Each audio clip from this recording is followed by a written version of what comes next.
Salut Internet, très heureux de te retrouver dans cette nouvelle vidéo d'Imo Family. Aujourd'hui, on va parler du courtier. Pourquoi il faut prendre un courtier et pas faire la tournée des banques? Ça sert à rien, c'est une perte de temps. Avant de commencer cette vidéo, je t'invite à t'abonner à ma chaîne et appuyer sur la petite cloche de notification pour ne rien louper des prochaines vidéos.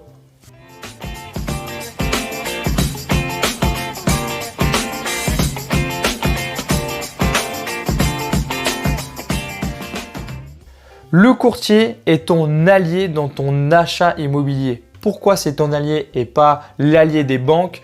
Parce que lui, il est payé qu'à l'obtention de ton prêt et pas avant. Alors que quand tu vas voir une banque, le conseiller en banque, lui, il aura son salaire quoi qu'il arrive si tu as fait son prêt ou pas chez lui. Donc la motivation est beaucoup moins forte, à moins que tu aies un super conseiller immobilier. Mais quoi qu'il arrive avec le courtier, il a une motivation très forte parce qu'il est rémunéré à l'obtention de ton prêt. Donc, il va faire tout ce qu'il faut pour que tu obtiennes ton prêt. Donc, il travaille vraiment pour toi, le courtier. Autre avantage du courtier par rapport à toi qui va aller voir ta banque, c'est que lui va parler directement à la direction de l'agence et non aller aux agences locales. Toi, dans ta ville, tu vas aller voir par exemple ton banquier ou les agences de ta banque, des banques qui sont autour dans ta ville. Donc ça, c'est ce qu'on appelle les agences locales. Le courtier, lui, va parler directement à la direction immobilière des agences. Du coup, il peut avoir directement les taux hyper préférentiels par rapport à une agence locale et te proposer vraiment des prêts vachement concurrentiels par rapport à une agence locale. Le troisième point, c'est qu'en plus d'aller voir directement la direction des agences de banque, il va envoyer beaucoup de demandes de prêts et pas uniquement la tienne. Comment travaille un courtier? Il va prendre ton cas, puis un autre, puis un autre. Donc, il a plusieurs clients qui demandent des prêts immobiliers. Il va envoyer ceux qui ont quasiment les mêmes profils que les tiens ou en tout cas que la banque cherche à avoir et va envoyer ce pool de demandes de prêts à une banque qui du coup va pouvoir faire des taux préférentiels parce que on va lui proposer par exemple 100 prêts alors que toi tout seul tu as moins de poids. Donc le troisième point hyper important, le courtier travaille en gros et donc tu n'es pas tout seul dans la demande de prêt et donc tu vas avoir des prêts avec des taux hyper préférentiels.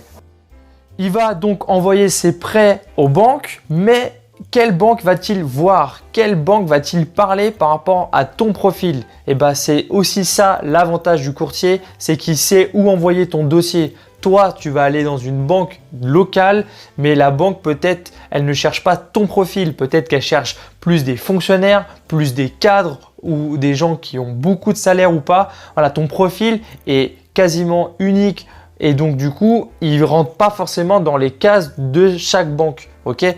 Donc le courtier, lui, il connaît ton profil et il sait sur quelle banque il doit viser pour être sûr que ton profil est intéressant à cette banque et pas perdre de temps. Voilà. Donc le courtier, là, vraiment l'avantage, c'est qu'il va cibler les banques partenaires qu'il a qui sont favorables à ton profil, à accueillir ton profil.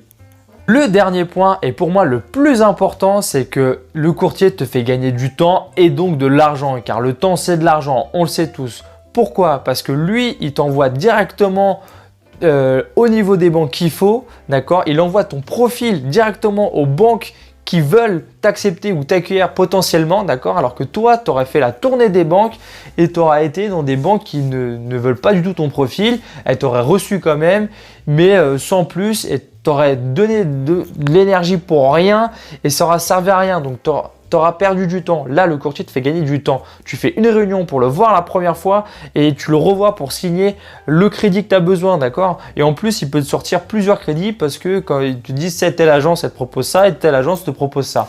Donc, franchement, c'est génial en termes de temps. Pourquoi d'argent? Parce que le temps que tu passes pas à faire des réunions, des rendez-vous dans des agences, tu peux gagner de l'argent dans d'autres affaires, faire d'autres visites. Donc voilà, comme on dit, le temps c'est de l'argent. Le courtier te fait gagner du temps, donc tu gagnes de l'argent. C'est aussi simple que ça.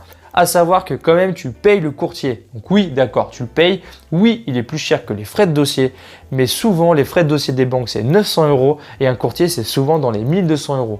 Donc la différence n'est pas énorme par rapport au gain de temps qu'il te fait donner et il est conseillé en plus, c'est-à-dire qu'il va t'aider vraiment et le taux qu'il va te trouver, tu vas gagner beaucoup plus avec le taux qu'il va te trouver que celui que la banque va te donner de la banque locale, mais tu vas payer tu vas payer un peu moins de frais de dossier, mais sur le long terme, sur un an, tes frais de dossier, ils seront morts parce que le taux, il est peut-être au jour d'aujourd'hui, il est à 1,6 dans certaines banques. J'ai encore eu un client qui m'a dit qu'on lui proposait 2%, alors que tu passes par un courtier, il est à 1,2.